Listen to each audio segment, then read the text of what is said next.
I look out over the glimmering azure sea, feeling the warm grains of sand shifting beneath my feet. I take a deep breath, filling my lungs with the tangy scent of saltwater, brine, and crabs.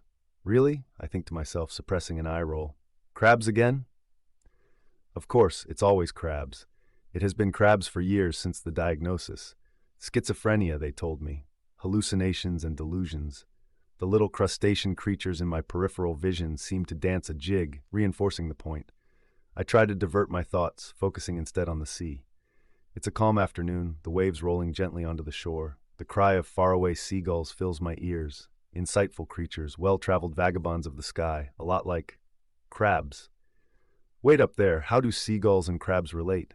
I rebuke myself for the detour. But not without reason, I reason. Gulls feast upon crabs, don't they?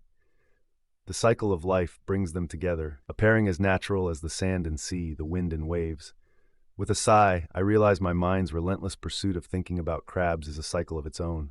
I look up at the pale blue sky, strung with wisps of cotton-like clouds. They drift aimlessly, like my thoughts, pitilessly drawn back to crabs. Again, I can't help but admire crabs. Their intricate shells, perfectly designed for protection, an armor that even knights in fables would envy. I marvel at their claw-like legs, apt for scuttling across diverse terrains. Sandy beaches, rocky cliffs, deep ocean floors. They can withstand the harshest of conditions, resilient, just like me, dealing with my condition. It's not merely about crabs, I recognize the underlying thought. It's this involuntary mental connection with them. It's about learning to adapt, residually, surviving, even against the odds. It's about embracing life's complexities, one claw at a time.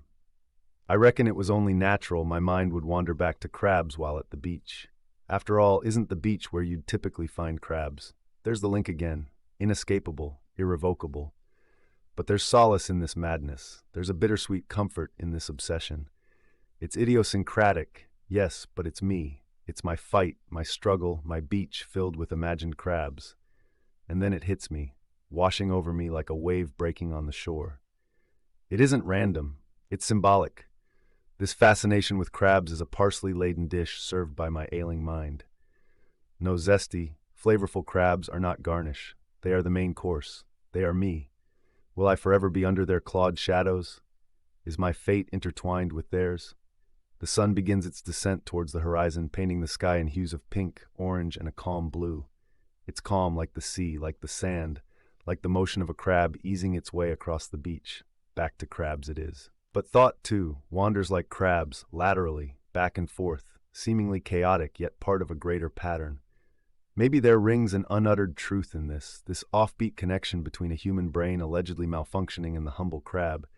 It's about adaptability, survival in unusual environments. Strangely, we have something in common. Back to crabs, as always. Back to the embodiment of resilience, adaptability, and survival. It is all about seeing the beauty in little crustacean creatures, in the ebb and flow of life's unpredictable waves, in myself, crustacean-clad, complex, and above all, human. From where I stand, every thought veers towards crabs, everyone a monumental struggle to divert, only to lead back to them.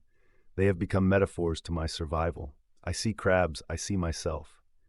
So here I stand, perpetually clawed, perpetually caught in a sea of thoughts, perpetually crabbed. And for once, I wouldn't have it any other way. Welcome to my kingdom of